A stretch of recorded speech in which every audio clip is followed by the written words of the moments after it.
Գյուրջան Կասկադ, հասանելի բնակարաններ 65 ամիս մարման ժամկետով։ Երևանի ընդհանուր իրավասության առաջին ատյանի դատարանը որոշել է գործարար Սամվել Կարապետյանի նկատմամբ որպես խափանման միջոց կիրառել երկամսյա կալանք։ Նրա փաստաբանները դատական նիստից հետո հայտարարեցին, որ որոշումն ապօրինի է եւ չեն պատկերացնում, թե ինչ հիմնավորումներով է կայացվել այդ որոշումը։ Իրано-իսրայելական հակամարտությունը օրորի շարունակում է նոր թափ ստանալ։ Երկու երկրները միմյանց կոչ են անում էվակուացնել քաղաքացիներին եւ դրան զուգահեռ կիրառում են գերժամանակակից եւ գերճշգրիտ հրթիռներ ու տարբեր տրամաչափի զինատեսակներ։ Որքան մեծանում է պատերազմական գործողությունների մասշտաբը, հարևան երկիր Իրանում այնքան անվտանգային խնդիրներն ավելի խոցելի են դառնում տարածաշրջանում, այդ թվում նաեւ հարավային Կովկասում։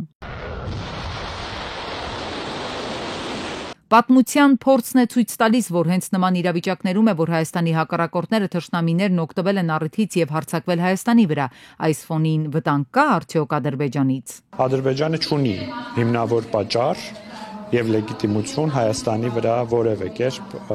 ագրեսիա սկսելու համար։ Նիկոլ Փաշինյանն էլ լրագրողների հետ ճեպազրույցում հայտնեց, թե Իրանում ստեղծված իրավիճակով պայմանավորված անվտանգության խորհրդի նիստ է եղել, ուղղակի հայտարարություն չեն արել։ Այդ նիստերը նրա համար չեն,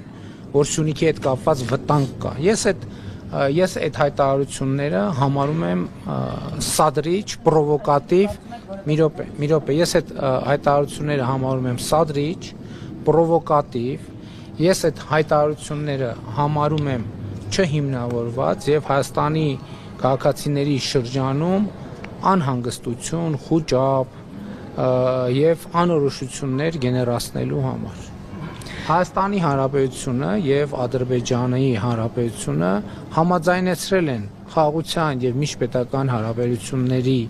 հաստատման մասին համաձայնագրի նախագիծը եւ ինչպես ասել եմ, Հայաստանի եւ Ադրբեջանի միջև նոր պատերազմ չի լինելու է խաղաղություն։ Իսկ եթե հանկարծ Ադրբեջանն ու եղբայրական Թուրքիան առիթից օգտվեն հարձակվեն Հայաստանի վրա ներխուժեն Սյունիք, բանակցությունները գոյություն ունեցող ձևաչափերով կարող են այդ ներխուժման դեմն առնել։ Օրինակ 3 գումարած 3-ը, որը հետագայում Վրաստանի դուրս գալուց հետո դարձավ 3 գումարած 2։ Ըստ վերլուծաբանների այս ֆորմատը միշտ ձևական է եղել։ Ավելին այն ստեղծվել է հենց Իրանին սիրաշահելու համար։ Ինչպես թուրքերն են ասում, ստեղծել էին Իրանին զբաղեցնելու համար։ Կարելի ասել 3-ը ընդդեմ 2-ի է, որովհետև Հայաստանի ու Իրանի շահերն էին համընկնում, իսկ Ռուսաստան, Թուրքիա, Ադրբեջան նրանք ավելի շատ ընդհանուր շահեր ունեին կոնկրետ հարցի վերաբերյալ, այսպես կոչված Զանգեզուրի միջանցքը։ Իդեպ վերլուծաբաններն արդեն խոսում են այն մասին, որ Իրան-Իսրայել պատերազմական ֆոնին հնարավոր է, որ Իրանը դուրս գա այդ ձևաչափից,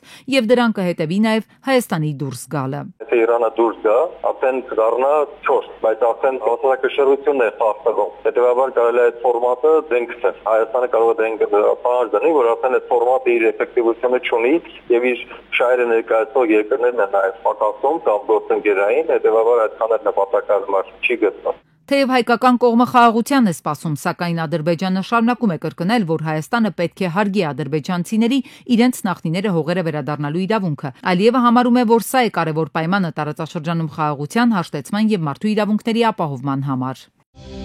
Ֆրանսիայի նախագահ Մակրոնի Գրենլանդիա կատարած խորհրդանշական կանգառը զայրացրել է ԱՄՆ նախագահ Թրամփին եւ նպաստել նրա G7 գագաթնաժողովից վաղաժամ հեռանալուն։ Թրամփը մեկնաբանել է, որ իր վերադարձը Վաշինգտոն կապված չէ Իսրայել-Իրան զինադադարի հետ, այլ ավելի կարևոր հարցի։ Նա նաեւ կրկին զգուշացրել է Իրանին կոչ անելով խուսափել ամերիկյան ուժերի վրա հարձակումներից։ ԱՄՆ նախագահ Դոնալդ Թրամփը 90 օրով երկարաձգել է TikTok-ի արգելքի վերաբերյալ օրենքի կիրարկումը։ Սպիտակ տան մամուլի քարտուղարը հայտնել է, որ վարչակազմը փորձում է համաձայնության հասնել, որպեսզի ամերիկացիները կարողանան անվտանգ օգտվել հավելվածից։ Թրամփը նշել է, որ նպատակ չունի արգելափակել TikTok-ը։ Վերջին խոսակցությունը Չինաստանի նախագահի հետ վերաբերել է առևտրին, իսկ TikTok-ի հարցը չի քննարկվել։ Նախորդ տարվա տնտեսական արդյունքները շարունակում են քննարկվել, հանդիպել հակադարձությունների, իսկ պետական ամենաբարձր մակարդակով վստահեցնում են 2024-ին շոշափելի առաջընթաց է գրանցվել։ Տարվա ընթացքում ապահովվեց 5.9% հնայի աճ, ինչը ընթացիկ գներով նշանակում է ավելի քան 700 միլիարդ դրամի հավելյալ համախառն ներքին արդյունք համեմատած նախորդ տարվա հետ։ Իսկ 25-ի առաջին եռամսյակում արդեն արձանագրվել է 5.2% տնտեսականաճ, շարունակելով հաստատուն վերելքը։ Կառուցվածքային ու բովանդակային փոփոխություններ է կրել տնտեսությունը, որն իր ուղիղ արտահայտությունն է գտել աշխատաշուկայում։ Միայն 2024-ի նոյեմբերին հանրապետության տարածքում հաշվառվել է 783,000 աշխատատեղ։ Օրինակ, մետալուրգիայի ոլորտում մետաղի ջարդոնի արտահանման սահմանափակմամբ խթանվել է տեղական արտադրությունը։ Իրականացված ավելի քան 250 միլիոն դոլարի ներդրումների արդյունքում ոլորտում սկսել են գործունեություն ծավալել գունավոր մետաղներից արտադրանք թողարկող 2 նոր կազմակերպություն եւ սև մետաղների վերամշակմամբ զբաղվող եւս 4 նոր կազմակերպություններ։ Տնտեսության զարգացումը ինքնին ենթադրում է պետական բյուջեի ավելացում, իսկ ինչ նպատակներով են ծախսվել այդ գումարները։ Աշխատանքի եւ սոցիալական հարցերի նախարարը պարզաբանում է, իր ղեկավարությամբ գործող գերատեսչությունը բյուջեից հատկացված գումարի մեծ մասը ուղղել է Արցախից բռնի տեղահանված հայրենակիցների աջակցության ծրագրերին։ Լեռնային Ղարաբաղից բռնի տեղահանված հայրենակիցների աջակցությանը, այդ թվում սոցիալական աջակցություն, զբաղվածության ապահովություն, բնակապահովման ծրագիր միայն 2024 թվականին պետական բյուջեից փաստացի ուղղվել է շուրջ 66.2 միլիարդ դրամ, իսկ 2023-ից մինչև 25 թվականի հունիսի 1-ը ծրագրի իրականացման փաստացի ծախսը պետբյուջեից կազմում է 118.8 միլիարդ դրամ։ Առողջապահության ոլորտը նույնպես օգտվել է պետական բյուջեից, մի քանի ուղղությունների է նախորդ տարի տրամադրվել գումարը։ 2024 թվականին պետական բյուջեի միջոցները ծախսվել են, ինչպես միշտ, ենթակառուցվածքների արդիականացման ուղղությամբ, բազմածավալ շինարարություններ են իրականացվել, առկա բժշկական կենտրոնները հագեցվել են նորագույն սարքավորումներով, թիվը 13 շինարարություններ ընթացիկ, ավարտված շինարարություններ 3-ը եւ մենք այս տարվա ընթացքում էլ չկա ամիս, որ գոնե 2 բժշկական կենտրոնում չբացենք բաժանմունք, չբացենք բժշկական կենտրոն, չդնենք նոր սարքավորում։ Առողջապահության նախարարը մեկ այլ փաստարկել է բերում ցույց տալու համար, որ բնակչության կենսամակարդակը բարելավվել է։ Կյանքի տևողության միջին տարիքը 2023-ին հասել է 77.7 տարեկանի, որը ըստ նախարարի բացառիկ ցուցանիշ է 1986 թվականից ի վեր։ Ուղիղ 12 տարի Վարդաշենի այս հանրակացարանից ամեն ընկնող քարի ու փլվող առաստաղի հետ ավելանում է բնակիչների վախն ու խաթարվում անդորը։ Դեռ 2013-ին այստեղ բնակվողները սկսեցին խոսել շենքի վտանգավորության մասին։ Արդեն 2021-ին շենքը 4-րդ կարգի վթարային ճանաչեցին, բայց բնակիչները չտարհանվեցին։ Ձեր լույսը վառեք դրսի։ Նայեք ստեղը։ Սենց ապրել հնարավոր չի, արդեն էլ հնարավոր չի։ Ինչ միջատ, ինչ ասես տուն ա լծվում արդեն։ Եթե կոյողը ջրերը դրսում ա գնում, կողքի փողոցները, բա ինչ ես ուզում։ Այս մուտքով չեն գնում գալի։ Բախնում ենք արդեն։ Հլնա, այս քարը ցույց էի տալի, որ ճարկա քարը մնաց ձեռս։ Անձրևների ժամանակ ներսում կաթոցներ են, կոյուղաջրերն էլ ողողել են ամբողջ տարածքը։ Լցվում են նկուղներ, թուլացնում շենքի առանց հայտ էլ թուլացած հիմքերը։ 180 բնակարան կա, բազմաթիվ անչափահասներ են ապրում։ Այս 5-րդ հարկի ժողովուրդը, вообще այս կողմի ժողովուրդը չեն կարող պատուհան բացել։ Պատշգամբներից քարեր ու ծեփեր են թափվում, վերջինը մի քանի օր առաջ էր։ Տանիքը նույնպես անմխիթար վիճակում է։ Ամեն վարկյան ընկնելու վրա է։ Մի հատ թեթև քայլ են վազեն երեխեքը։ Էս էլ ընդհանուր սահմանից։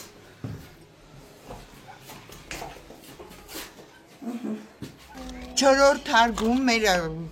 կանանցից մեկը կամպոտ ա փակում։ Կանգնած տեղը առաստաղից, ուրեմն լրիվ այդ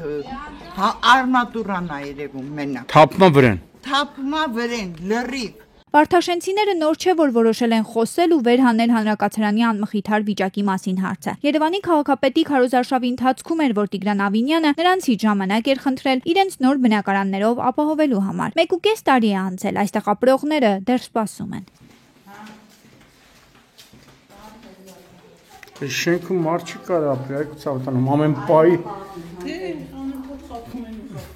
Հələ որոշում են ինչ անեն մեզ հետ։ Քարերը սա առաջ է եկել։ Տան պատերը ներսից արդեն ահավոր Մի փոքր ցնցում է հերիք է, էլի։ 3-ից 4 բալը գիշերը պարում ես քնելու Աստված մի արած։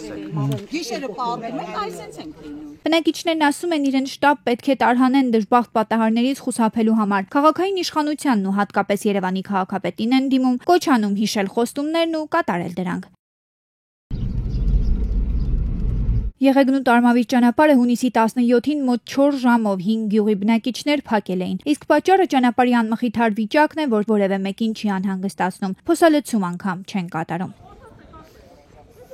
Ճանապարհը քանդվավ, մի հատ հիվանդ չեն կարող տեղափոխել։ Գիտեմ, ասում են որ շտաբօգնությունը լեկը չի կարծեմ մտնի։ Կամազները արագ են քշում, ահա որ արագ, ոչ խնայում են ժողովրդին, քշում են ժողովրդի վրան։ Միանշանակ իրաց գրուզիչ շատ ահա որ բարձում են, 20 տոննա է տվել, իրանք 60 տոննա են տվել, նայեք քշում են վրան, նայեք ասում են, արա ես պետք է տենց անեմ։ Մորցեց ու ջարդել է թում ձերս վիճակը։ Վարորդները դժգոհել են ասել, որ ճանապարհն իսկական պատուհաս է դարձել իրենց համար, մեքենաներն են վնասում, վթարներ են լինում։ Վիճակը հատկապես գիշերային ժամերին է սրվում։ Հոզի մեջ կորում է գյուղը։ Ու չեն նայում երեխայա, ավտոյա, մարդա, ելնումա, չի ելնում, իրանց հեշ վեճը չի, իրանք որ մեծ ավտո են քշում, մտածում են այս դեղկավորների որով կարան անցնել, էլի։ Մուտկա դնեն գյուղ մտնողից։ Քշեր կդնեն, քշեր են համապատասխան քաշը կրի թող 60 տոննա համապատասխանով, ով է թույլ տվի, ավազ բարձր դուրս կան, փակած արագ ասֆալտի վրա։ Ճանապարհը փակ է մնացել այնքան, մինչև ակցիայի մասնակիցների հետ հանդիպել են ոստիկանության ու բարեկային ծառայության աշխատակիցները։ Տեղում է նաև վարչական ղեկավարի տեղակալը։ Ես այս խնդիրը բոլորը հասկացա, մնացածն ումը պետքա կներկայացնենք այս լուծումները։ Իրոքից անելու եմ կազմակերպելու, այսօր դուրս ճանապարհը փակի, ոչները գործի բնույթով շարունակվի։ Բանակցությունները մոտ 1 ժամ են տևել։ Գյուղացիները բացել են ճանապարհն այն պայմանով, որ խնդիրը կարճ ժամանակում կլուծվի։